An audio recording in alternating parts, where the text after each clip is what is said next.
¿Alguna vez te has preguntado cómo un pequeño pueblo perdido entre colinas, a orillas del Tíber, fue capaz de construir el imperio más poderoso y duradero de la historia? Roma no nació grande. Nació de la ambición, de la guerra y del ingenio.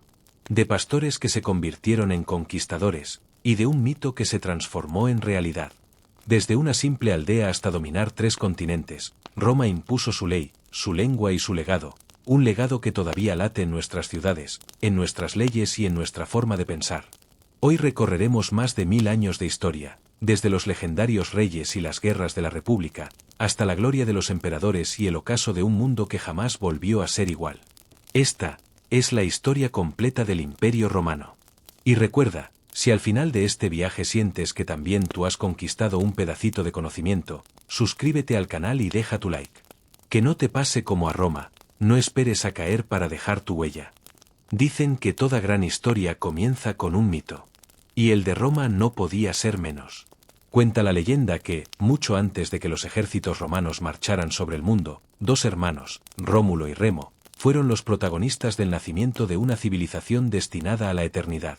Eran hijos de Rea Silvia, una sacerdotisa vestal, y de Marte, el dios de la guerra.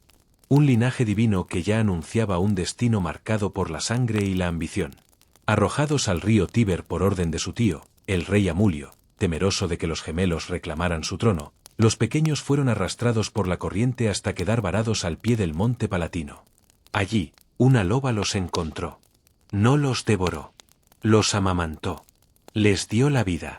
Esa imagen, la loba capitolina, se convertiría en el símbolo eterno del origen romano, salvajismo y protección, instinto y poder.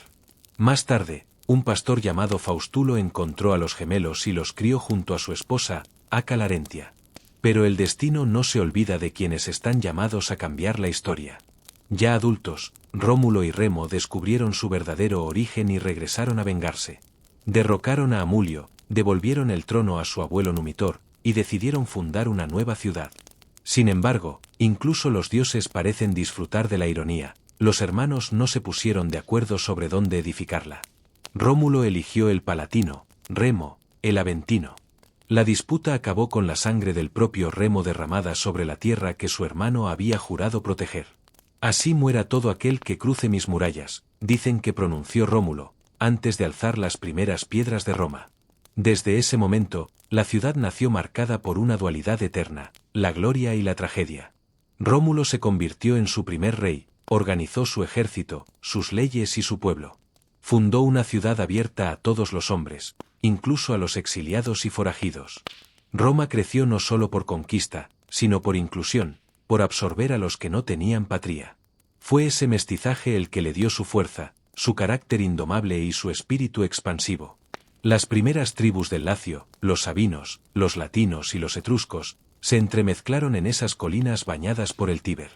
El Palatino se convirtió en el corazón de una urbe que, con el tiempo, dictaría las leyes del mundo. Aquella mezcla de leyenda y realidad, de mito y piedra, fue el cimiento invisible sobre el que Roma levantaría sus templos, sus ejércitos y su imperio. Porque Roma, antes de ser un poder, fue un sueño compartido, el sueño de 2 hermanos, de un pueblo sin nombre, y de una loba que eligió alimentar a la historia. La historia de Roma comienza bajo la sombra de una corona. Durante más de 2 siglos, antes de convertirse en república e imperio, Roma fue gobernada por reyes. Pero no reyes al estilo de los faraones o los monarcas orientales, sino líderes forjados entre la guerra, la religión y la política. El primero de ellos fue Rómulo, el fundador, el guerrero, el que trazó las murallas y sentó las bases de la ciudad. Fue él quien organizó el Senado, una asamblea de ancianos, los patres, que representaban a las familias más influyentes. También creó las primeras legiones, estableció leyes, y dividió al pueblo en tribus y curias. Su reinado fue el del orden y la identidad. Roma aprendía a ser Roma. Pero los comienzos nunca están libres de conflicto. Tras Rómulo, la ciudad se vio envuelta en disputas con sus vecinos. Surgieron alianzas, traiciones y guerras. Y, con el paso del tiempo, llegaron nuevos reyes que ampliaron su poder y su estructura.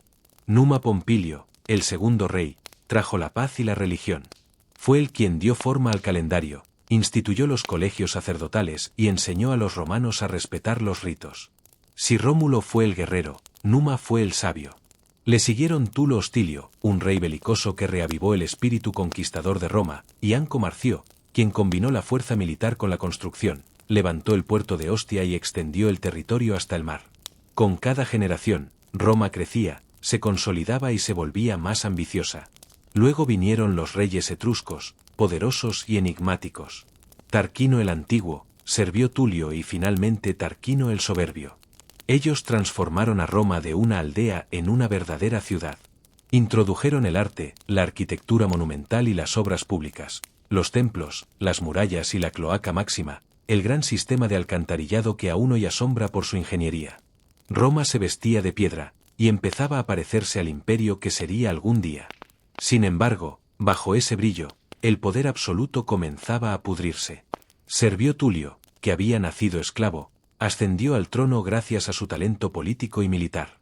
Reformó la sociedad romana, organizó los censos y dividió a los ciudadanos según su riqueza y función. Pero su destino, como el de tantos en Roma, fue la traición. Fue asesinado por su yerno, Tarquino el Soberbio, el último de los reyes.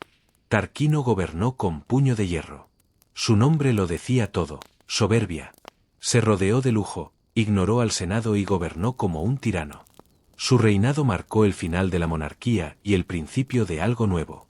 La chispa que encendió la rebelión fue la tragedia de Lucrecia, una noble romana ultrajada por el hijo del rey. Su muerte desató la ira del pueblo. Bajo el liderazgo de Lucio Junio Bruto, los romanos expulsaron a los tarquinos y juraron no volver a permitir un rey en Roma. Era el año 509 a.C. y, con la caída del Soberbio, nacía la República Romana. Una nueva era donde el poder no pertenecería a un solo hombre, sino al pueblo, al Senatus Populusque Romanus, el Senado y el pueblo de Roma. Así terminó la monarquía, no con la caída de un trono, sino con el nacimiento de una idea. La idea de que ningún hombre debía estar por encima de la ley. Y esa idea, más que cualquier espada, fue el verdadero comienzo del poder romano. Con la caída de Tarquinio el Soberbio, Roma despertó de su pesadilla monárquica. La ciudad que había sido moldeada por reyes, ahora debía aprender a gobernarse a sí misma. Era el año 509 a.C., y lo que comenzó como una rebelión contra la tiranía se convirtió en una de las revoluciones políticas más trascendentes de la historia, el nacimiento de la República Romana.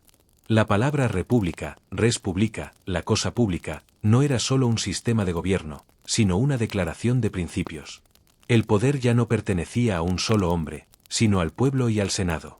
A partir de entonces, Roma se gobernaría por una compleja red de instituciones que equilibraban la ambición con la ley, y la autoridad con la responsabilidad. En lugar de un rey, Roma tendría 2 cónsules, elegidos anualmente. Eran los máximos magistrados, los guardianes del ejército y del Estado, pero su mandato estaba limitado por un principio revolucionario, la colegialidad. Ninguno podía actuar sin el consentimiento del otro. Roma aprendía a desconfiar del poder absoluto. El Senado, heredero de los antiguos patres, se convirtió en el verdadero corazón político de la ciudad. Formado por las familias más nobles, era un consejo de ancianos que asesoraba a los cónsules, dirigía la política exterior y controlaba las finanzas. Aunque no tenía un poder legal directo, su influencia era incuestionable. El Senado era el alma de Roma, y su voz, la del pasado y la prudencia. Pero no todos en Roma eran iguales. La sociedad estaba dividida entre patricios y plebeyos. Los primeros eran los descendientes de las familias fundadoras, los dueños de la tierra, los guardianes de la tradición. Los segundos, la mayoría del pueblo, campesinos, artesanos, comerciantes y soldados. Mientras los patricios monopolizaban los cargos y la religión, los plebeyos cargaban con el peso del trabajo y la guerra, sin acceso al poder político. Las tensiones no tardaron en estallar. La República, recién nacida, se vio sacudida por conflictos internos, huelgas y protestas que amenazaron con dividirla. Los plebeyos exigían representación y leyes justas. Y así comenzó una lucha que duraría siglos, la lucha entre clases que forjaría el carácter jurídico y social de Roma. Para evitar un nuevo colapso, Roma creó instituciones que aún hoy resultan asombrosamente modernas. Las asambleas populares permitían a los ciudadanos votar leyes y elegir magistrados. Los tribunos de la plebe, creados tras una gran secesión del pueblo, tenían el poder sagrado de vetar cualquier decisión que perjudicara a los suyos. Su persona era inviolable. Tocar a un tribuno era desafiar a los dioses y al pueblo.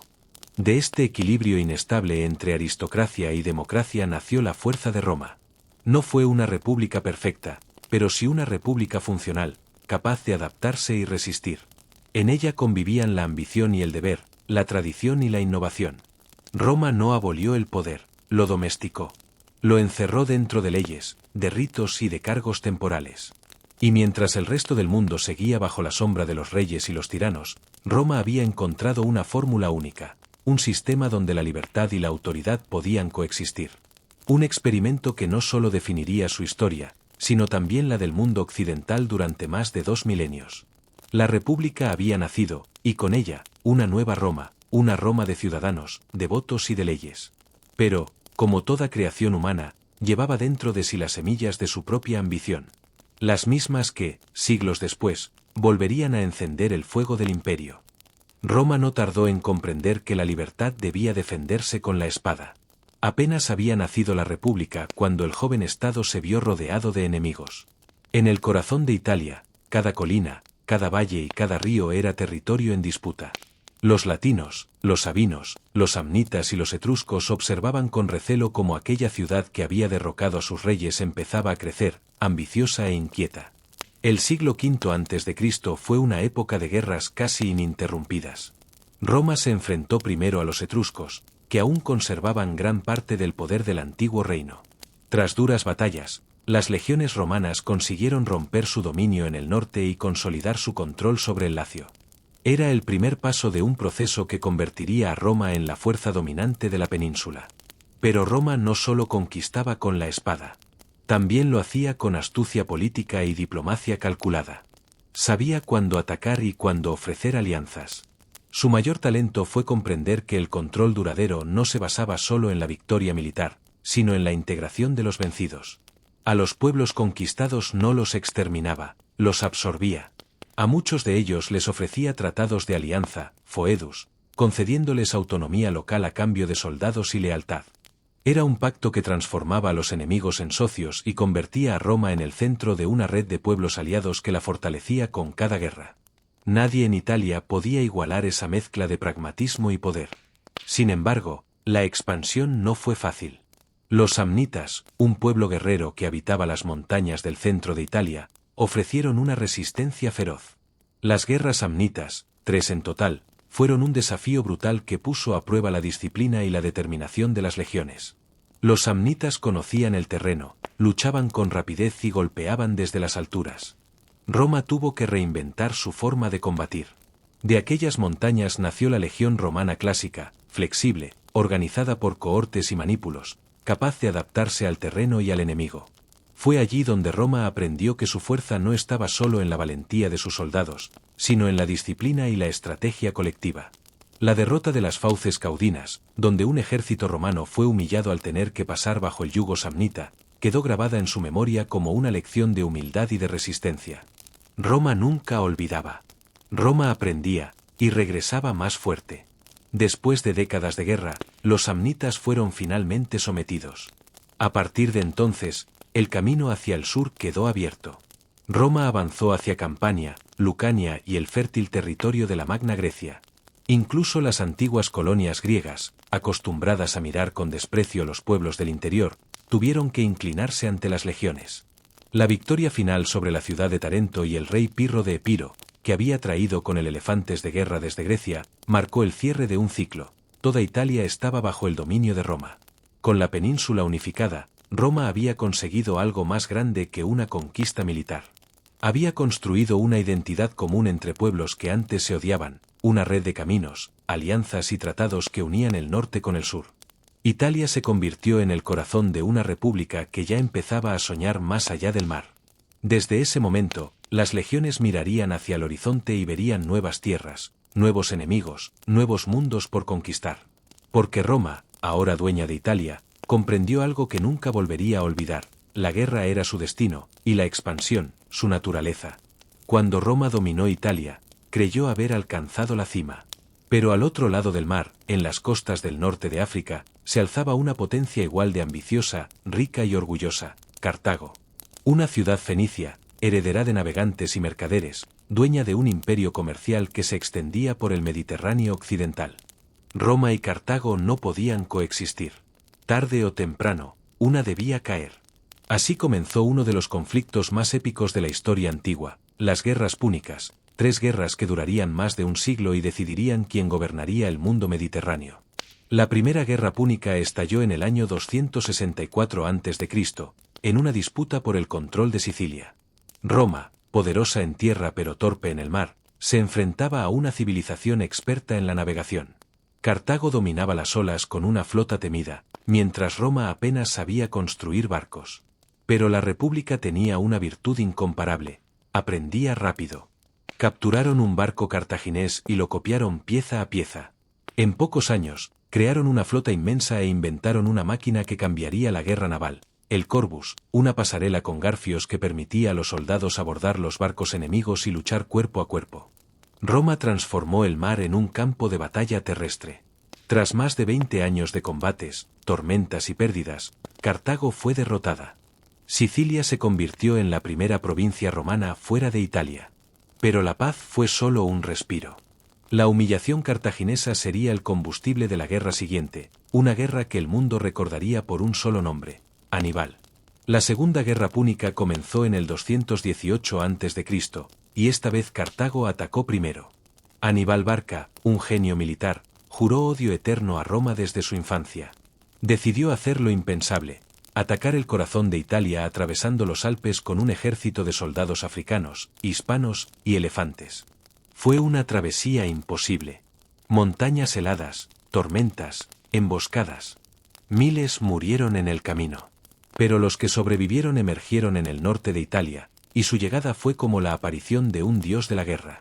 Durante años, Aníbal destrozó las legiones romanas en una serie de victorias devastadoras: Trebia, Trasimeno, Cannas. En esta última, en el 216 a.C., más de 50.000 romanos murieron en un solo día. Roma parecía condenada. Pero Roma tenía algo que Aníbal no: una ciudad que nunca se rendía. En lugar de negociar la paz, la República reclutó nuevos ejércitos, eligió nuevos generales y juró resistir hasta el final. El tiempo jugó a su favor. Aníbal, sin refuerzos desde Cartago, quedó aislado. Roma llevó la guerra a Hispania y, finalmente, al propio norte de África. Allí surgió un nuevo comandante, Publio Cornelio Escipión, llamado más tarde el Africano. Escipión comprendió la estrategia de Aníbal y la volvió en su contra.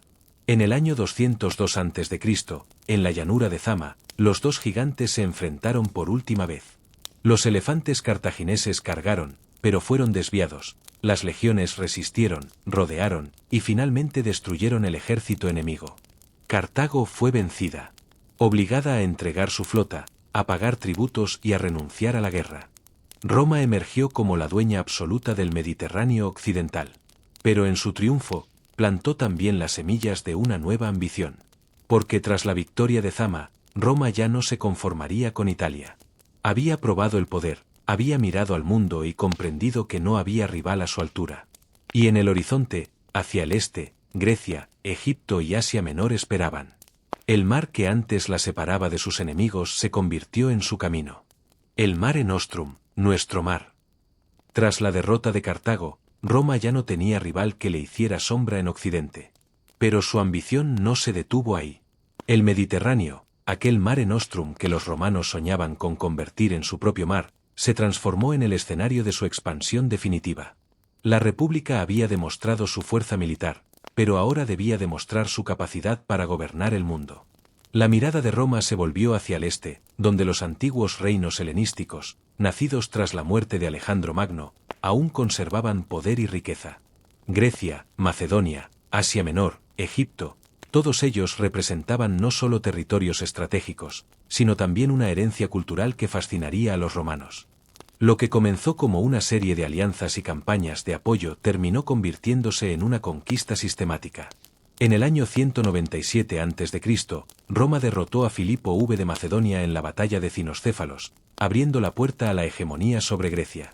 Poco después, en 168 a.C., la victoria sobre Perseo en Pydna selló el destino del reino macedonio, que se convirtió en provincia romana.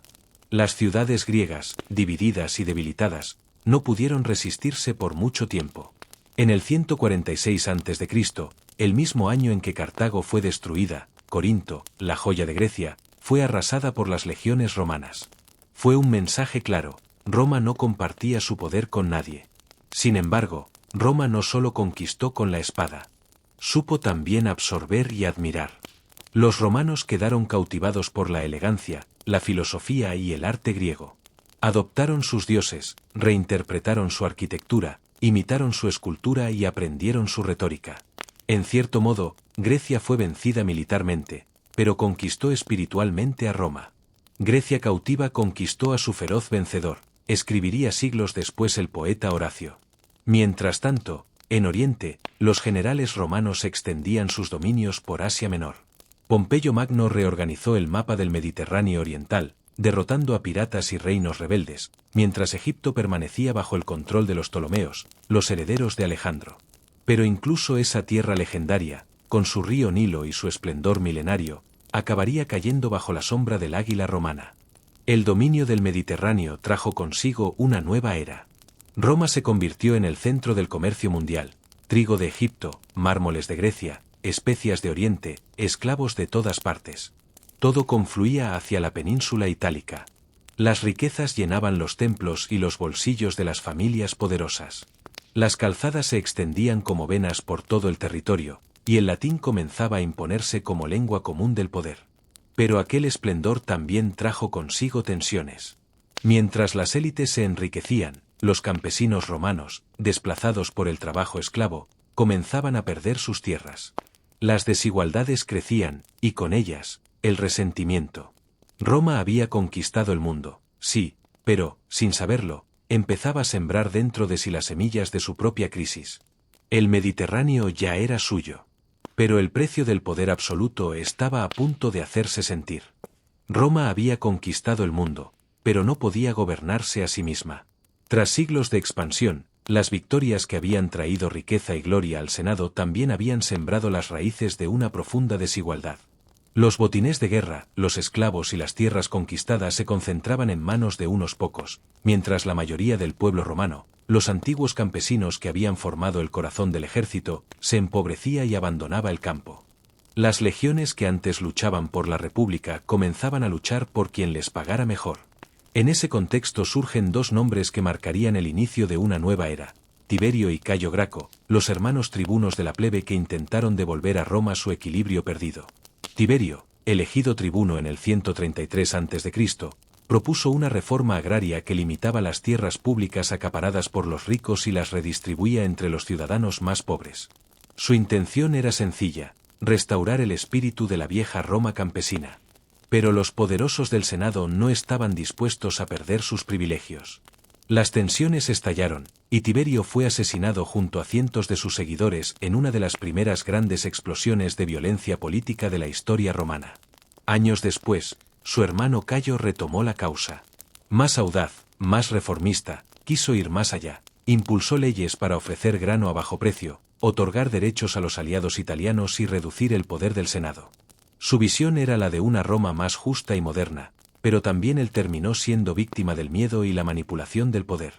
En el 121 a.C., rodeado por sus enemigos en el Aventino, Cayo se quitó la vida antes de ser capturado. Con su muerte, algo cambió para siempre. Roma había cruzado una línea invisible: la política dejó de ser el terreno del debate y la ley, para convertirse en un campo de batalla. La violencia ya no era un recurso excepcional, sino una herramienta de poder. El Senado, dividido entre conservadores, los optimates, y reformistas, los populares, se hundía en un clima de sospecha, corrupción y traiciones. Las calles se llenaban de enfrentamientos, las asambleas eran manipuladas, y las legiones empezaban a jurar lealtad no a la República, sino a sus generales. Los nombres de Mario y Sila se alzaban en el horizonte, presagiando un nuevo tipo de guerra: la guerra civil. Roma, la dueña del mundo, se estaba desangrando desde dentro. Los ideales republicanos que habían forjado su grandeza, la virtud, el deber, la disciplina, se diluían entre la ambición, la avaricia y el miedo. Las instituciones seguían en pie, pero vacías de sentido. El Senado ya no gobernaba, sobrevivía. El eco de las viejas glorias aún resonaba en el foro, pero el alma de la República se resquebrajaba. Nadie lo sabía entonces, pero aquel caos marcaría el principio del fin de un sistema, y el amanecer de una nueva era en la que el poder tendría un solo dueño. Roma ya no luchaba contra enemigos extranjeros, luchaba contra sí misma. Lo que comenzó como una serie de conflictos políticos entre facciones del Senado terminó convirtiéndose en una espiral de violencia sin precedentes. La República, aquella estructura que había resistido invasiones, crisis y siglos de expansión, empezó a derrumbarse desde dentro, víctima de la ambición de sus propios hombres. En este caos surgieron dos figuras colosales, Cayo Mario y Lucio Cornelio Sila. Ambos fueron héroes de guerra, patriotas y defensores de Roma, al menos en apariencia. Mario, un hombre del pueblo, un soldado hecho a sí mismo, alcanzó la gloria con sus reformas militares.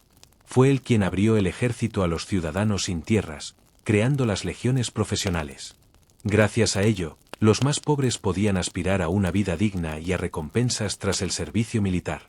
Pero sin saberlo, Mario había encendido la mecha del cambio más peligroso. Las legiones comenzaron a ser leales a sus generales, no a Roma. Por otro lado, Sila representaba al viejo orden senatorial, aristocrático y conservador.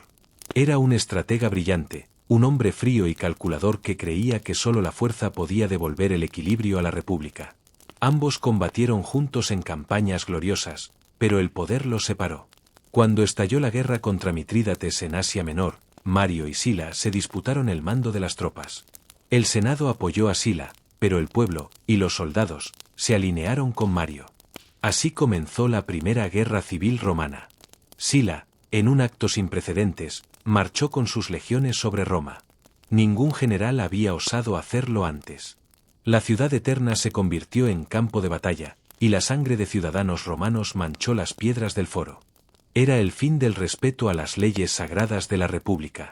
Mario fue desterrado, pero no tardó en regresar con furia y sed de venganza. Lo que siguió fue un ciclo de matanzas, purgas políticas y venganzas personales que dejaron claro que Roma había perdido su rumbo moral. Cuando Sila finalmente retomó el poder, se proclamó dictador, un título que en tiempos pasados se reservaba solo para emergencias breves. Pero Sila lo transformó en un instrumento de terror prolongado. Publicó las listas de proscripción, en las que aparecían los nombres de sus enemigos políticos. Cualquiera podía matarlos y quedarse con sus bienes. El miedo se apoderó de Roma. Las calles se llenaron de cadáveres, las casas de los senadores ardieron, y la antigua ciudad de leyes se convirtió en un lugar gobernado por el miedo y la espada. Sin embargo, incluso Sila comprendió que su poder absoluto era insostenible. Sorprendentemente, tras unos años de tiranía, renunció al cargo y se retiró a su villa en Campania, convencido de haber salvado la República. Pero ya era demasiado tarde. Lo que él creía restaurar era solo una sombra vacía. Los valores que habían sostenido Roma, la virtus, la pietas, la fides, se habían disuelto entre ambición, oro y sangre. El Senado era un campo de ruinas morales, los ciudadanos desconfiaban de sus instituciones, y los generales sabían que el poder no se obtenía con el voto, sino con el ejército. Roma había entrado en una nueva era, la del poder militar y el culto al caudillo. Y aunque Sila creía haber contenido el caos, en realidad había abierto el camino para los hombres que transformarían definitivamente la historia: Pompeyo, Craso y sobre todo Julio César. El caos interno de Roma creó un escenario perfecto para la llegada de un hombre destinado a cambiarlo todo: Cayo Julio César. Desde joven, César destacó por su carisma, ambición y habilidad política. Nacido en una familia patricia, pero no especialmente rica, comprendió pronto que el talento y la audacia podían superar la herencia.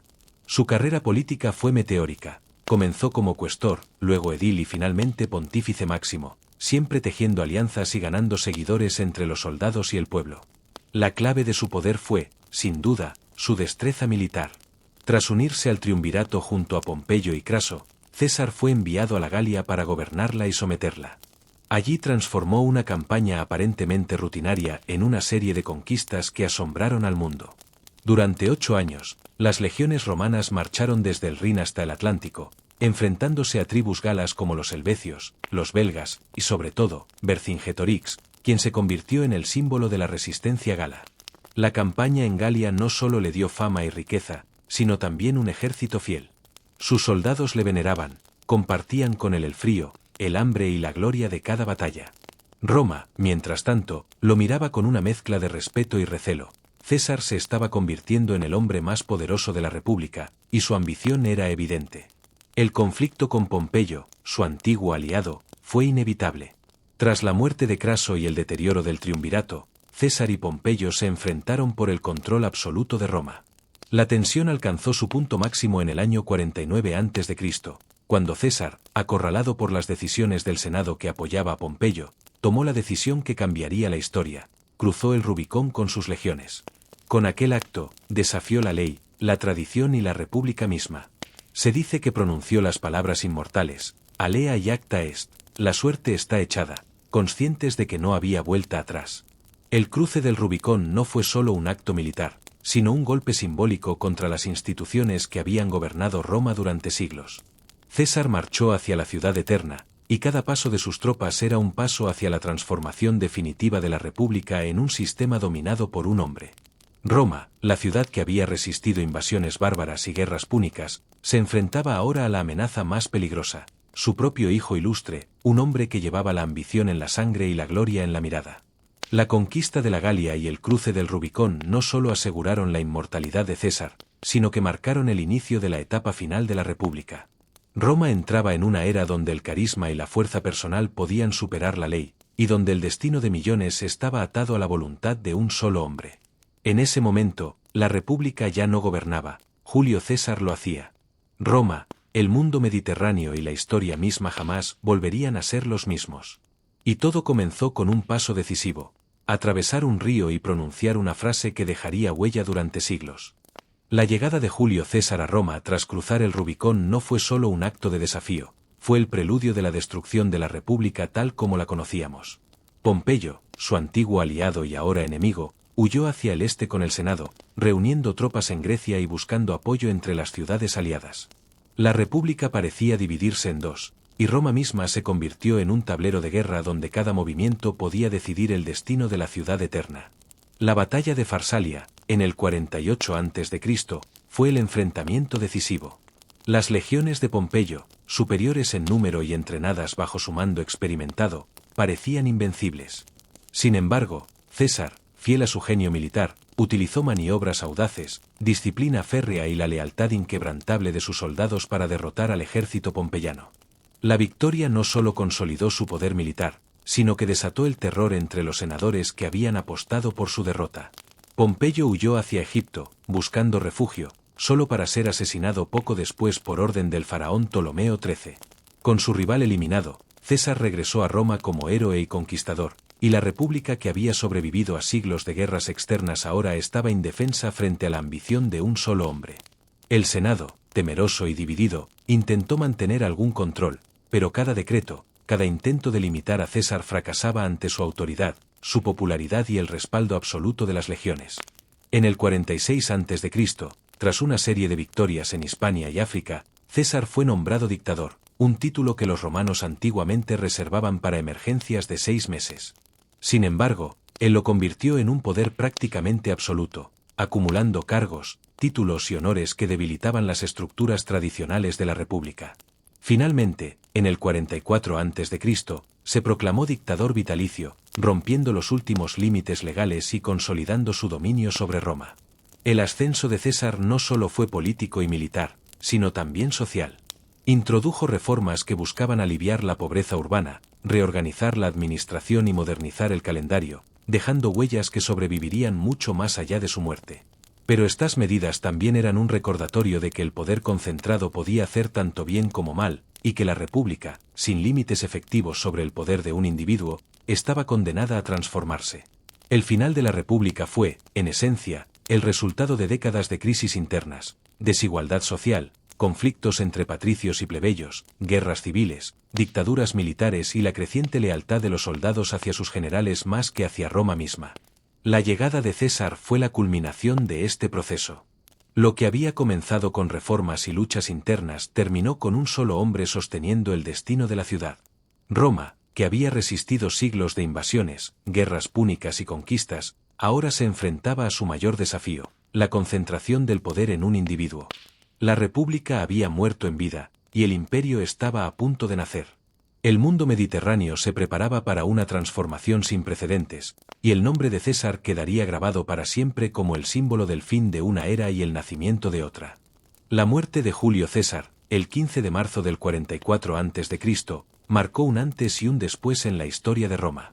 Los conspiradores, liderados por Bruto y Casio, creyeron que al asesinar al dictador restaurarían la república. Pero el efecto fue exactamente el contrario. El vacío de poder provocó caos, miedo y una guerra civil que ningún romano había previsto. Roma, la ciudad que había sido el corazón de un imperio creciente, se convirtió en un terreno de conspiraciones, alianzas volátiles y ambición desmedida. En este contexto surgió el segundo triunvirato, una alianza formal entre tres hombres poderosos que buscaban consolidar el poder y vengar la muerte de César. Ellos eran Octavio, el heredero adoptivo de César, y su sobrino nieto, joven pero astuto, Marco Antonio, general veterano y leal amigo de César, y Lépido, comandante del ejército y político experimentado, aunque menos influyente que los otros dos. La unión no era un pacto de igualdad, sino un instrumento estratégico. Cada uno aportaba recursos, tropas y legitimidad para enfrentarse a los asesinos del dictador. El primer objetivo del triunvirato fue claro: castigar a los responsables de la muerte de César. Bruto y Casio habían huido hacia las provincias orientales, reuniendo ejércitos para desafiar el poder de Roma. La confrontación culminó en la batalla de Filipos, en el 42 a.C., donde las legiones del triunvirato aplastaron a los asesinos de César. Bruto se suicidó tras la derrota, y Casio hizo lo mismo al ver el colapso de sus fuerzas. Con su venganza cumplida, el triunvirato se consolidó como la autoridad absoluta de Roma, un poder que dejaba poco espacio a la antigua república y sus instituciones. Pero la alianza estaba lejos de ser estable. La relación entre Octavio y Marco Antonio comenzó a deteriorarse rápidamente.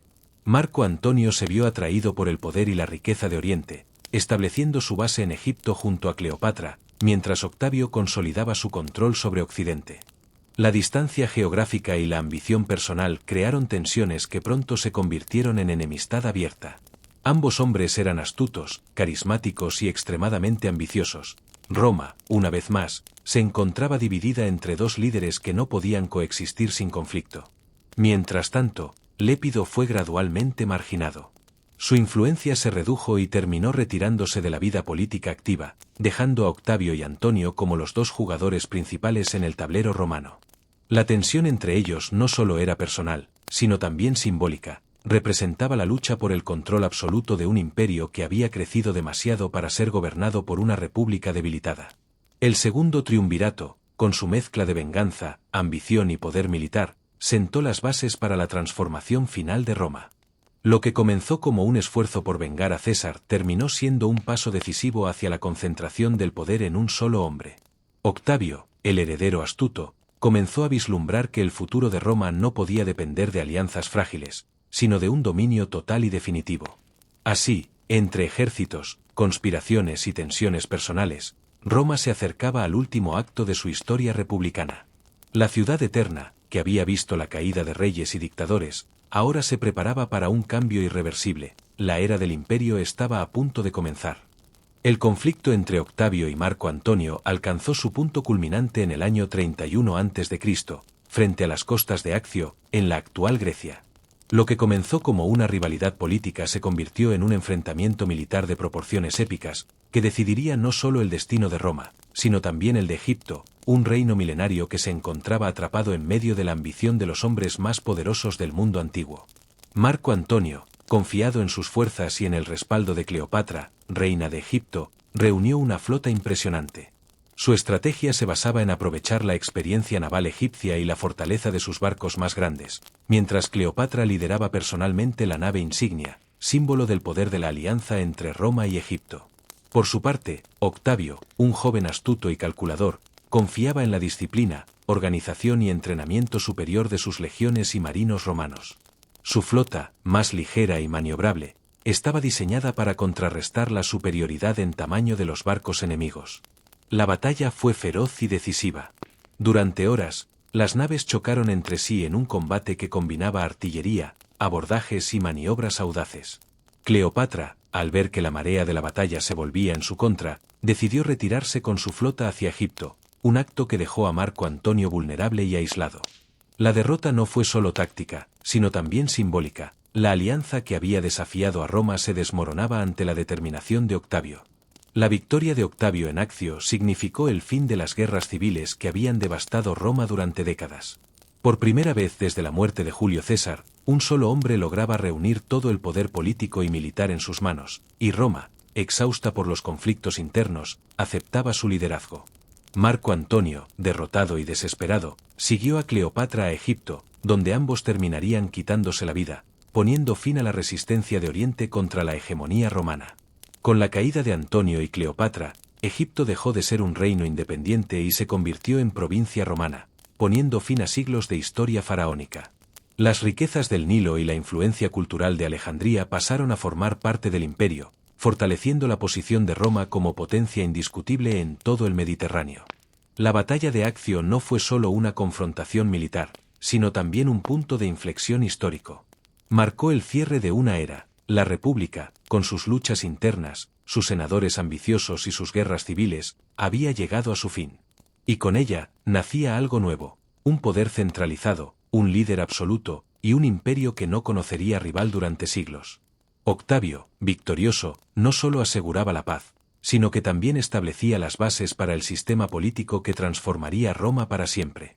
Su triunfo fue el preludio de la era del imperio, un tiempo en que Roma, unificada bajo un solo hombre, alcanzaría su máximo esplendor y comenzaría a proyectar su influencia sobre todo el mundo conocido. Tras la victoria en Accio y la desaparición de Marco Antonio y Cleopatra, Roma entró en una etapa de transformación absoluta. El joven Octavio, hábil y calculador, había reunido en sus manos el poder militar, político y simbólico que antes se repartía entre senadores, tribunos y generales. Sin embargo, Octavio comprendió que gobernar Roma no consistía únicamente en la fuerza, necesitaba legitimidad, respeto por las tradiciones y una imagen que tranquilizara a una ciudad exhausta por décadas de guerras civiles. En el año 27 a.C., Octavio presentó al Senado un acto que sería recordado como el nacimiento oficial del Imperio Romano. Se le otorgó el título de Augusto, el Venerado, y con él asumió un poder único y concentrado, pero bajo la apariencia de respeto a la República. Augusto no se proclamó rey ni dictador. Su genio político consistió en mantener las instituciones republicanas, pero vaciarlas de poder real, convirtiéndose en el primer emperador de Roma sin romper formalmente con la tradición. Era un equilibrio perfecto entre apariencia y autoridad. Una de sus primeras acciones fue la reorganización política y administrativa del imperio. Dividió las provincias en senatoriales, controladas por el Senado, y en imperiales, bajo su mando directo. Creó un sistema eficiente de recaudación de impuestos, reorganizó el ejército y estableció la Guardia Pretoriana para proteger al emperador y garantizar la estabilidad interna. Además, fomentó la construcción de vías, acueductos, templos y foros, transformando Roma en una ciudad que no solo dominaba por su poder militar, sino también por su grandeza cultural y arquitectónica. Bajo su gobierno, comenzó la famosa Pax Romana, un periodo de paz y estabilidad que duraría más de 2 siglos. Por primera vez en la historia reciente, el Mediterráneo estaba unificado bajo una autoridad central que podía garantizar seguridad, comercio y desarrollo. Las legiones, antes temidas y vistas con desconfianza por la población civil, ahora eran un instrumento de estabilidad y orden. Las fronteras se fortificaron, los caminos se extendieron y los mercados prosperaron, creando una economía vibrante y un florecimiento cultural sin precedentes. El inicio del imperio también significó un cambio profundo en la mentalidad de Roma. La ciudad, que había vivido siglos de repúblicas frágiles y guerras civiles, ahora confiaba en un liderazgo fuerte y visionario. Augusto no solo consolidó su poder, sino que instauró un sistema en el que la sucesión podía ser organizada y la administración centralizada, sentando las bases para que Roma se convirtiera en un imperio duradero. Bajo Augusto, Roma pasó de ser una ciudad-estado orgullosa de su tradición republicana a un imperio universal, con un gobierno estable, fronteras seguras y una influencia que se extendía desde Hispania hasta Siria y desde Britania hasta Egipto. Fue el inicio de una era donde la grandeza de Roma alcanzaría niveles nunca antes imaginados, una época de poder, cultura y expansión que marcaría el rumbo de la historia mediterránea durante siglos. Con el ascenso de Augusto y la consolidación del Imperio Romano, Roma entró en una de las etapas más brillantes de su historia, la Pax Romana, un periodo de más de 2 siglos, 27 a.C. 180 después de Cristo, marcado por la estabilidad política, la prosperidad económica y el florecimiento cultural. Durante este tiempo, la ciudad que había conocido guerras civiles, dictaduras y ambiciones desmedidas se transformó en un verdadero motor del mundo antiguo, un modelo de administración, ingeniería y poder que fascinaba a todos los pueblos del Mediterráneo. La estabilidad política fue uno de los pilares de la Pax Romana. Gracias a la centralización del poder en la figura del emperador y a la reorganización administrativa implementada por Augusto, el imperio pudo mantener la ley y el orden en territorios que se extendían desde Britania hasta Mesopotamia y desde el Danubio hasta el desierto de África. Las legiones, antes instrumentos de ambición personal, se convirtieron en guardianes de fronteras seguras y en promotores de la autoridad imperial, disuadiendo rebeliones internas y protegiendo las rutas comerciales. Bajo esta paz prolongada, Roma experimentó un desarrollo extraordinario en ingeniería y urbanismo. Se construyeron acueductos que llevaban agua a ciudades distantes, carreteras que unían provincias enteras, puentes colosales y anfiteatros que aún hoy maravillan por su monumentalidad. La arquitectura romana no solo era funcional, sino también un símbolo del poder del imperio. Templos, palacios y foros reflejaban la grandeza de Roma y su capacidad de organización. El derecho romano, otro legado fundamental de esta época, alcanzó su máxima expresión. Los códigos y principios legales desarrollados durante la Pax Romana no solo regían la vida de los ciudadanos, sino que sentaron las bases para sistemas jurídicos en Europa que perdurarían durante milenios. La justicia, la ciudadanía y la administración se convirtieron en herramientas que consolidaban la autoridad del emperador mientras ofrecían cierto orden a la vasta diversidad del imperio. La cultura y el arte florecieron en paralelo. La literatura, la poesía y la filosofía alcanzaron niveles de excelencia bajo autores como Virgilio, Ovidio y Séneca. La cultura helenística, absorbida por Roma siglos antes, se fusionó con las tradiciones latinas, creando un mosaico intelectual que abarcaba todo el Mediterráneo. Las ciudades romanas se convirtieron en centros de educación, teatro y comercio, donde la población disfrutaba de un acceso sin precedentes a la cultura y el entretenimiento. En términos de expansión territorial, el imperio alcanzó su máxima extensión bajo el mandato de Trajano, 98 a 117 DC, llegando a incluir Dacia, Mesopotamia y partes del actual Reino Unido. Las fronteras del imperio se establecieron de manera sólida, con fortificaciones, guarniciones y ciudades estratégicas que aseguraban la defensa y facilitaban el comercio. Roma, por primera vez en su historia, no solo era la ciudad más poderosa del mundo conocido, sino también el centro de un imperio verdaderamente global, cuya influencia política, económica y cultural se extendía por miles de kilómetros. La Pax Romana no solo fue un periodo de paz relativa, sino también de progreso y consolidación. Durante estos 2 siglos, Roma demostró que la combinación de poder militar, administración eficiente y cultura podía transformar un territorio en un imperio duradero. Fue la época en la que Roma alcanzó su apogeo, donde la ciudad y sus provincias florecieron como nunca antes, y donde el mundo mediterráneo vivió bajo la sombra de un poder que parecía eterno. Durante los siglos de la Pax Romana, Roma no solo alcanzó la cima de su poder político y militar, sino también el esplendor cultural y social que la convirtió en la ciudad más grandiosa del mundo antiguo. La vida cotidiana en el imperio reflejaba un equilibrio fascinante entre la riqueza de las élites, las oportunidades de la clase media y las limitaciones de los ciudadanos más humildes, mientras la religión, el ocio y la participación en la vida urbana estructuraban la existencia de millones de romanos. La sociedad romana estaba claramente jerarquizada. En la cúspide se encontraban los patricios, familias nobles y acaudaladas que dominaban la política y poseían grandes propiedades. A su lado, los plebeyos y comerciantes prosperaban gracias al comercio, la artesanía y la administración imperial. Los esclavos, que constituían un porcentaje significativo de la población, eran esenciales para la economía, trabajando en casas, campos, minas y barcos. Sin embargo, incluso entre ellos había diferencias. Algunos alcanzaban posiciones de relativa influencia como administradores o maestros de talleres, mientras otros soportaban condiciones extremadamente duras. El ocio y la vida pública eran elementos centrales de la experiencia romana. Los coliseos, con el Coliseo de Roma como joya arquitectónica, ofrecían espectáculos que iban desde luchas de gladiadores hasta simulacros de batallas navales, demostrando la fuerza y la organización del imperio. Las termas, centros de higiene y socialización, eran espacios donde ricos y pobres compartían baños, gimnasios y salas de reunión. Los foros, por su parte, eran el corazón de la vida urbana, mercados, templos, tribunales y espacios de encuentro político se combinaban para crear un entorno donde la actividad cívica y comercial se entrelazaba constantemente. La religión también desempeñaba un papel crucial. Los romanos veneraban a un panteón de dioses que influían en la vida cotidiana, y el emperador era visto como un vínculo entre lo divino y lo terrenal.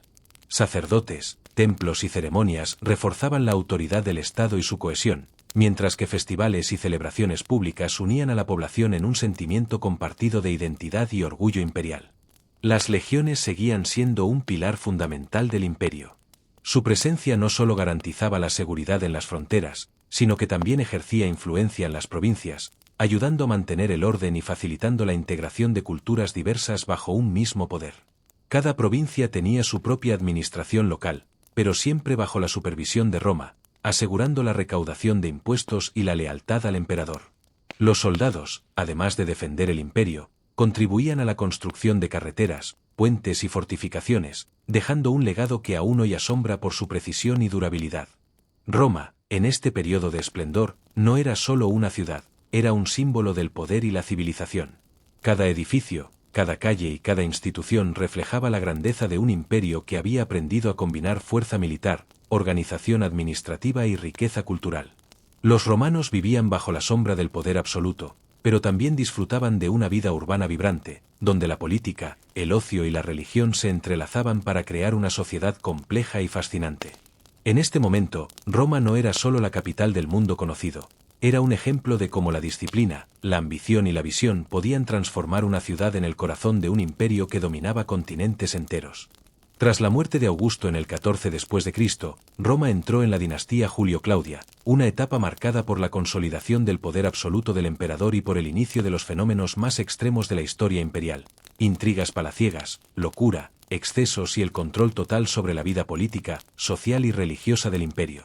Esta dinastía, compuesta por Tiberio, Calígula, Claudio y Nerón, mostró tanto el genio como los peligros de concentrar el poder en una sola figura. Tiberio, sucesor de Augusto y su hijo adoptivo, asumió el trono con la pesada herencia de mantener la estabilidad del imperio. Era un administrador eficiente y prudente, pero su carácter reservado y distante lo convirtió en un gobernante temido y a menudo impopular. Retirado en la isla de Capri durante los últimos años de su reinado, Tiberio gobernó a través de delegados y confió en la guardia pretoriana, lo que generó un ambiente de desconfianza y conspiración constante. Su reinado sentó las bases del poder absoluto del emperador, mostrando cómo Roma ya no necesitaba de un senado activo para sostener la autoridad central. Luego llegó Calígula, cuyo reinado pasó a la historia por su locura y excesos. Inicialmente admirado por sus reformas y su conexión con el pueblo, pronto se convirtió en un tirano impredecible, extravagante y cruel. Se dice que se proclamó Dios vivo, promovió obras absurdas y persiguió a nobles y senadores por motivos caprichosos. Su reinado demostró los peligros de un sistema donde un solo individuo tenía un control absoluto, y dejó claro que el poder sin límites podía derivar en la arbitrariedad más absoluta. A continuación, Claudio, hermano de Germánico y tío de Calígula, ascendió al poder tras el asesinato de este último. Aunque inicialmente subestimado por su tartamudez y apariencia débil, Claudio demostró ser un administrador capaz y meticuloso. Expandió el imperio hacia Britania, reorganizó las provincias y mejoró la administración pública.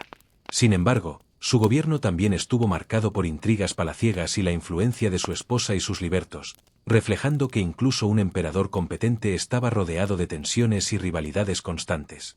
Finalmente, Nerón, el último de los Julio Claudios, se convirtió en un símbolo de excesos, despilfarro y persecuciones. Su reinado comenzó con un consejo estable gracias a Séneca, pero pronto derivó en caprichos desmedidos y brutalidad.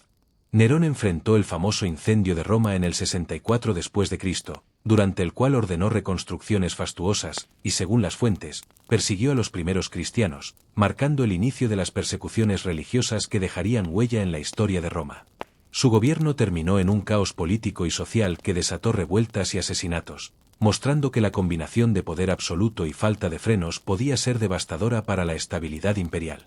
La dinastía Julio-Claudia, con sus emperadores complejos y contradictorios, dejó lecciones profundas sobre la naturaleza del poder. Roma había alcanzado un dominio sin precedentes, pero también demostraba que el control total podía degenerar en miedo, locura y violencia.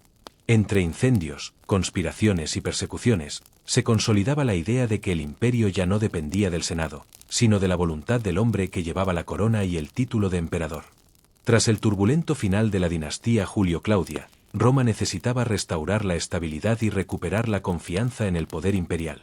Fue en este contexto que surgió la dinastía Flavia, marcada por emperadores que, más allá de los excesos personales, supieron consolidar el orden, reconstruir la ciudad y sentar las bases de un imperio fuerte y duradero. Vespasiano, fundador de la dinastía Flavia, ascendió al poder tras las guerras civiles que siguieron a la caída de Nerón. Su llegada significó un retorno a la prudencia y la disciplina. Con mano firme, reorganizó las finanzas, restauró la administración del imperio y dio inicio a la reconstrucción de Roma, que había sufrido saqueos, incendios y abandono durante los años de crisis. Entre sus grandes obras destacó el inicio del Coliseo, símbolo de la nueva estabilidad y del poder del emperador, un recordatorio de que la ciudad podía renacer incluso tras el caos. Su reinado fue breve, pero eficaz, devolvió la confianza a las provincias y garantizó que el imperio permaneciera unido. Su hijo, Tito, continuó con la obra de consolidación y supervisó la finalización del Coliseo. Su reinado se vio marcado por la tragedia y la gestión de crisis, incluyendo la erupción del Vesubio en el 79 después de Cristo, que destruyó Pompeya y Herculano, y un devastador incendio en Roma. A pesar de estos desastres, Tito demostró habilidad administrativa y generosidad, ganándose el respeto del pueblo y del Senado. Su breve gobierno simbolizó cómo un emperador podía equilibrar poder, eficiencia y benevolencia, estableciendo un modelo de liderazgo basado en el servicio al Estado y a los ciudadanos. A continuación, Roma alcanzó su apogeo territorial bajo los emperadores de la dinastía Antonina. Trajano, el primero de los grandes emperadores militares, extendió las fronteras del imperio hasta su máxima extensión, incluyendo Dacia, Mesopotamia y partes de Arabia. Trajano no solo fue un conquistador, sino también un administrador inteligente que fomentó la construcción de carreteras, acueductos y monumentos, consolidando la infraestructura que permitiría la integración de las provincias y la comunicación rápida en todo el imperio. Adriano, sucesor de Trajano, priorizó la consolidación sobre la expansión. Es famoso por la construcción del Muro de Adriano en Britania, símbolo de su enfoque en la defensa y la estabilidad. También promovió la cultura, el urbanismo y la arquitectura, siendo un emperador preocupado por la cohesión interna del imperio y por el bienestar de sus ciudadanos. Adriano representa la transición de Roma de un poder expansivo a un poder consolidado, capaz de mantener el control sobre un vasto territorio sin depender únicamente de la guerra. Finalmente, Marco Aurelio, conocido como el emperador filósofo, encarnó la filosofía estoica del poder. Su reinado estuvo marcado por constantes conflictos en las fronteras, pero también por la reflexión ética y la búsqueda de la justicia. Sus escritos, recopilados en los Meditaciones, muestran un líder consciente de la responsabilidad del poder y de los límites humanos, que gobernaba no solo con fuerza, sino también con virtud. Bajo Marco Aurelio, Roma consolidó su identidad como un imperio no solo militarmente dominante, sino también cultural y moralmente estructurado. La dinastía Flavia y los Antoninos representan, en conjunto, el equilibrio perfecto entre poder, estabilidad y cultura. Tras siglos de crisis y excesos, Roma alcanzó su esplendor definitivo, demostrando que un liderazgo competente podía mantener un imperio vasto, diverso y duradero, capaz de proyectar su influencia y sus valores mucho más allá de sus fronteras. El siglo III después de Cristo marcó uno de los periodos más críticos de la historia del Imperio Romano, un tiempo conocido como la crisis del siglo III, cuando siglos de estabilidad y prosperidad comenzaron a desmoronarse bajo el peso de guerras internas, presiones externas y problemas económicos que amenazaban con colapsar todo el sistema. Roma, que durante la Pax Romana había dominado el Mediterráneo, se encontró repentinamente al borde del abismo, mostrando que incluso el imperio más poderoso podía ser vulnerable ante la combinación de caos interno y amenazas externas. El primer factor de esta crisis fue la inestabilidad política y las guerras civiles. Durante este siglo, el imperio tuvo más de 50 emperadores, muchos de los cuales ascendieron al poder por la fuerza de las legiones y cayeron asesinados o depuestos apenas unos meses después. Esta sucesión rápida y violenta de gobernantes debilitó la autoridad central, generando un ambiente de miedo y desconfianza en la administración imperial y en las provincias. Cada comandante aspirante al trono movilizaba legiones enteras, provocando conflictos internos que devastaban ciudades, carreteras y campos, dejando a la población civil atrapada entre ejércitos rivales. Al mismo tiempo, Roma enfrentó desastres naturales y epidemias que diezmaron la población. La peste antonina, iniciada a finales del siglo II y continuando en el III, se convirtió en una amenaza constante, reduciendo la fuerza laboral, debilitando el ejército y afectando la producción agrícola y comercial. La economía sufrió de manera crítica. La devaluación de la moneda, la inflación y la escasez de recursos provocaron tensiones sociales y aumentaron el descontento popular. Los impuestos crecieron para financiar los ejércitos y la burocracia, mientras que las provincias y la población urbana veían cómo su calidad de vida disminuía rápidamente. A esto se sumaron las invasiones bárbaras en las fronteras del imperio. Pueblos como los godos, vándalos y sármatas aprovecharon la debilidad de Roma para atacar las provincias del norte y este, saqueando ciudades y provocando migraciones masivas de población hacia el interior del imperio. Las legiones, debilitadas y dispersas, no siempre podían contener estas incursiones, y la amenaza externa se convirtió en un problema constante que obligó a Roma a fortificar sus fronteras y a reorganizar su ejército bajo presión extrema. El resultado fue un imperio al borde del colapso, donde la autoridad central era cuestionada, la economía tambaleaba y la población vivía en un estado permanente de incertidumbre. Las estructuras que habían garantizado siglos de dominio romano mostraban grietas, la comunicación entre provincias se deterioró, el comercio se ralentizó y la cohesión social se vio amenazada. Roma parecía haber alcanzado sus límites. Ni la grandeza de los emperadores, ni la fuerza de las legiones, ni la riqueza de las provincias podían sostener indefinidamente un sistema que enfrentaba problemas simultáneos en múltiples frentes. El siglo III enseñó que el poder absoluto sin estabilidad estructural es frágil, y que incluso el Imperio romano, que había dominado continentes y mares durante siglos, podía estar al borde del colapso cuando la combinación de crisis internas, epidemias y amenazas externas se volvía demasiado intensa. Fue un momento de caos que marcó el inicio de transformaciones profundas, preparando el terreno para reformas que intentarían rescatar al imperio de la debacle total. Ante el caos del siglo III, Roma necesitaba un líder capaz de reorganizar un imperio al borde del colapso. Ese líder fue Diocleciano, quien ascendió al poder en el año 284 después de Cristo con la determinación de restaurar la autoridad central y devolver estabilidad a un sistema que había sido devastado por guerras civiles, invasiones bárbaras y crisis económicas. Diocleciano comprendió que los métodos tradicionales ya no eran suficientes para gobernar un imperio tan vasto, y por eso implementó reformas radicales que cambiarían para siempre la estructura política y administrativa de Roma. Una de sus medidas más importantes fue la creación de la tetrarquía, un sistema de gobierno basado en 4 emperadores, 2 Augustos, que lideraban las mitades oriental y occidental del imperio, y 2 Césares, sus subordinados y futuros sucesores. Esta división buscaba mejorar la administración y la defensa, asegurando que cada región tuviera un liderazgo fuerte y cercano a los problemas locales, y reduciendo la dependencia de un solo hombre en Roma. La tetrarquía también pretendía garantizar la sucesión pacífica del poder, evitando las guerras civiles que habían caracterizado el siglo anterior. Diocleciano también llevó a cabo reformas fiscales profundas. La economía del imperio estaba al borde del colapso debido a la inflación, la devaluación de la moneda y la presión de mantener un ejército masivo. Para contrarrestar esto, Diocleciano reorganizó la recaudación de impuestos, fijó precios máximos en productos esenciales y dividió las provincias en unidades más pequeñas para facilitar la administración y el control económico. Estas medidas buscaban garantizar ingresos estables al Estado y sostener tanto al ejército como a la burocracia imperial, aunque a menudo resultaron impopulares entre la población y los comerciantes. En el ámbito militar, Diocleciano implementó reformas estratégicas para reforzar las fronteras y reorganizar las legiones. Estableció guarniciones permanentes en las zonas fronterizas más vulnerables, creó reservas móviles y promovió un ejército más profesional, capaz de responder rápidamente a invasiones bárbaras. Estas reformas permitieron que Roma tuviera un control más efectivo sobre sus extensos territorios, desde Britania hasta Siria y desde el Danubio hasta África, consolidando la defensa del imperio frente a amenazas internas y externas. El reinado de Diocleciano representó, en esencia, el primer intento sistemático de salvar al imperio de su colapso. Su enfoque pragmático, basado en la administración centralizada, la división del poder y la reorganización fiscal y militar, mostró que Roma podía adaptarse a los desafíos de un territorio tan vasto y diverso. Aunque muchas de sus reformas serían desafiadas o modificadas por sus sucesores, sentaron las bases para la estabilidad relativa que caracterizaría los siglos posteriores, especialmente en la parte oriental del imperio.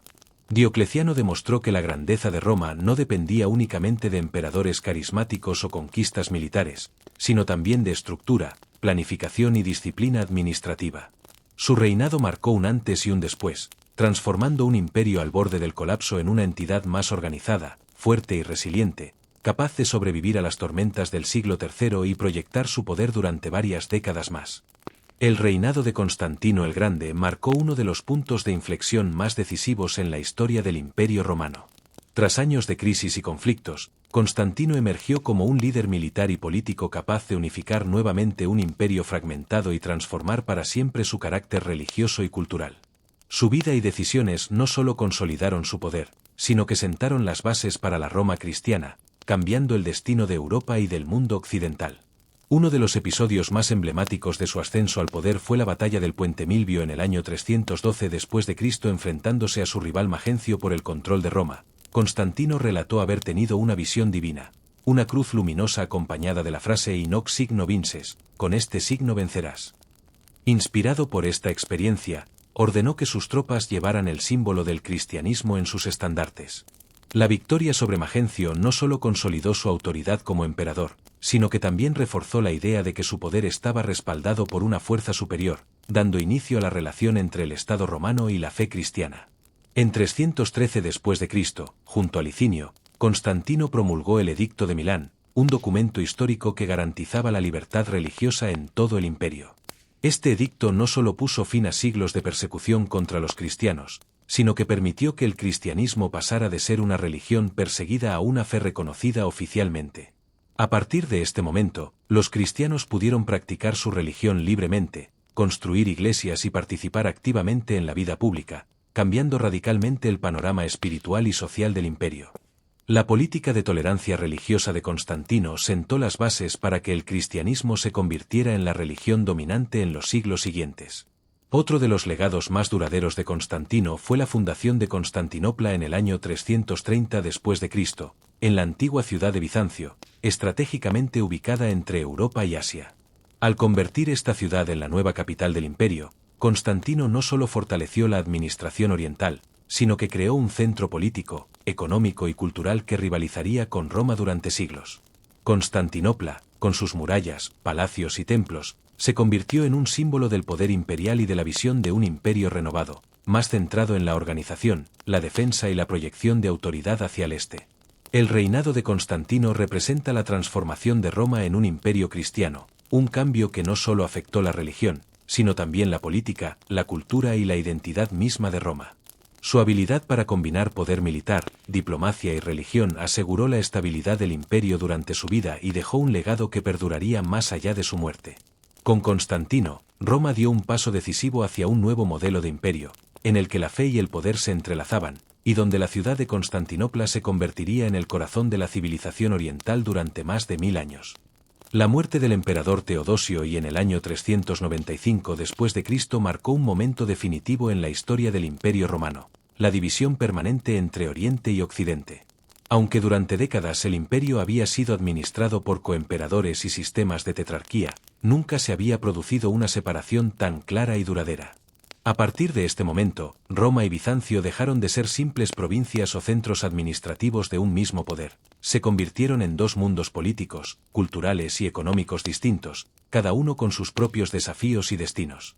El Imperio de Occidente, con capital en Roma y luego en Rávena, enfrentó desde el inicio enormes dificultades. Su territorio era vasto pero fragmentado, con fronteras extensas difíciles de defender y provincias sometidas a la presión constante de pueblos germánicos y bárbaros. La administración era cada vez más compleja y costosa, los emperadores occidentales carecían del poder económico y militar de sus homólogos orientales, y la corrupción y la inestabilidad política debilitaban la autoridad central. Las sucesivas invasiones visigodas, vándalas y hunas comenzaron a desgastar un sistema que ya no podía sostenerse únicamente con la fuerza militar.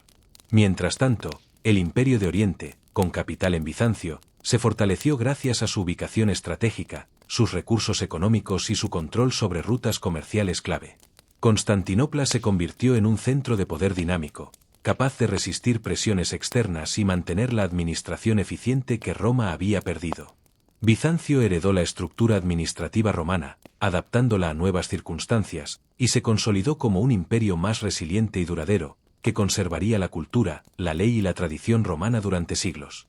La separación del imperio también significó una diferenciación cultural y social.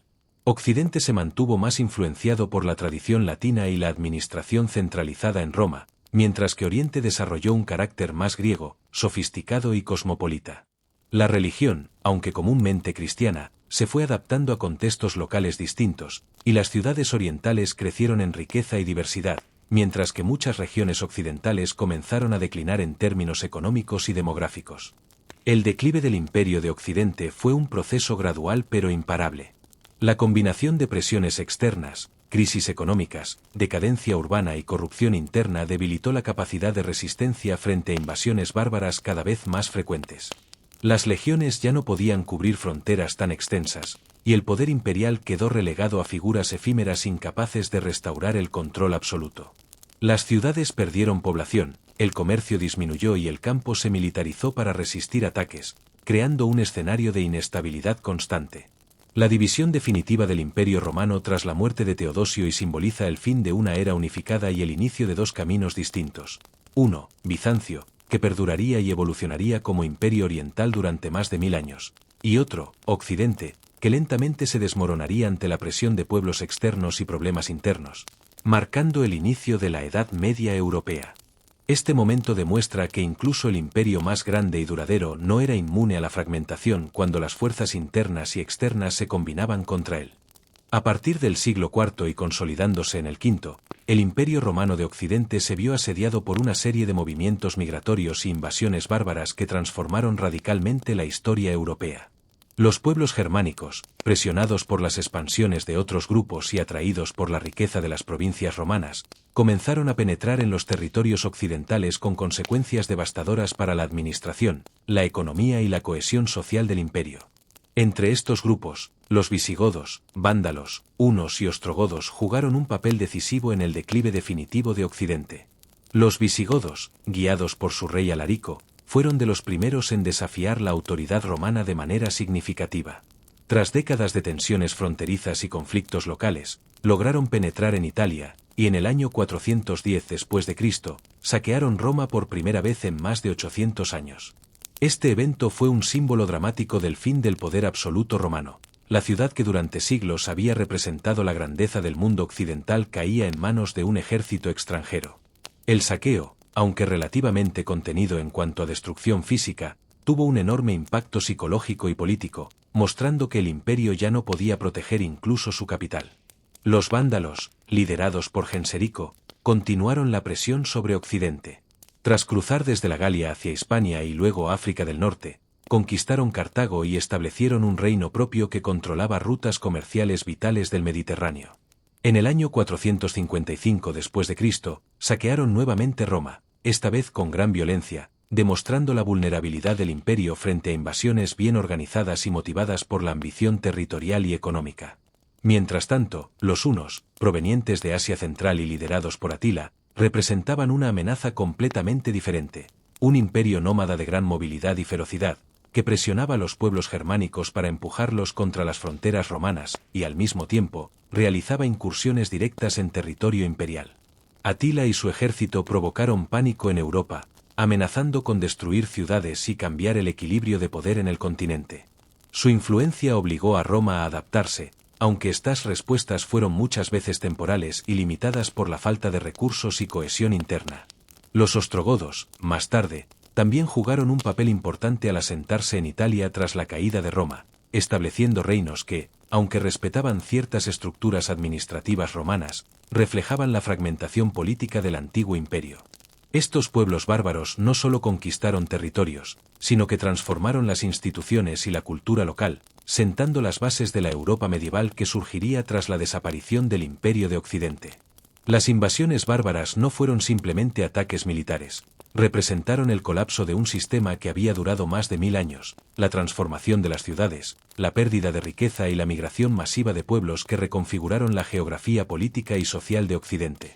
Roma, la ciudad eterna, ya no era el centro invulnerable del mundo, y el poder imperial se vio reducido a meras sombras frente a la fuerza de los ejércitos bárbaros. Este periodo demuestra cómo la combinación de presión externa y debilidad interna puede derrumbar incluso la civilización más poderosa, preparando el terreno para la Edad Media y el nacimiento de nuevas culturas y reinos en Europa. El año 476 después de Cristo marcó el final de una era que había perdurado por más de un milenio, la caída del Imperio Romano de Occidente. Aunque el proceso de decadencia fue gradual y comenzó siglos antes, la deposición de Rómulo Augustulo, el último emperador occidental, simboliza el fin definitivo del poder central romano en Occidente y el tránsito del mundo antiguo hacia la Edad Media. Este evento, cargado de significado histórico y simbólico, no solo representó la desaparición de un imperio, sino también el colapso de instituciones, ciudades y estructuras sociales que habían sostenido la civilización romana durante siglos. Rómulo Augustulo, un joven emperador de apenas 14 años, llegó al trono como una figura prácticamente decorativa, elegida por su padre, Orestes, quien controlaba el poder real. Su reinado fue breve y limitado, no tenía recursos militares ni capacidad política real, y se encontraba rodeado de una administración debilitada, provincias cada vez más autónomas y legiones cada vez más dependientes de líderes bárbaros. La fragilidad de su posición reflejaba la situación general del Imperio Occidental, un poder nominal incapaz de sostener un territorio fragmentado y presionado por enemigos internos y externos. El verdadero protagonista de este capítulo final fue Odoacro, un líder bárbaro de origen érulo que comandaba tropas mercenarias al servicio del imperio. Tras años de tensiones y conflictos con las autoridades romanas, Odoacro depuso a Rómulo Augustulo sin derramar sangre en Roma y asumió el control de Italia. A diferencia de los anteriores invasores, Odoacro no buscaba destruir Roma ni sustituirla por un nuevo imperio. En cambio, envió las insignias imperiales al emperador de Oriente, Zenón, reconociendo la supremacía formal de Bizancio y estableciendo un nuevo orden en Occidente bajo su liderazgo. Este acto simbolizó el fin del Imperio Romano de Occidente como entidad política independiente, aunque la tradición y la cultura romana continuarían influyendo durante siglos en Europa.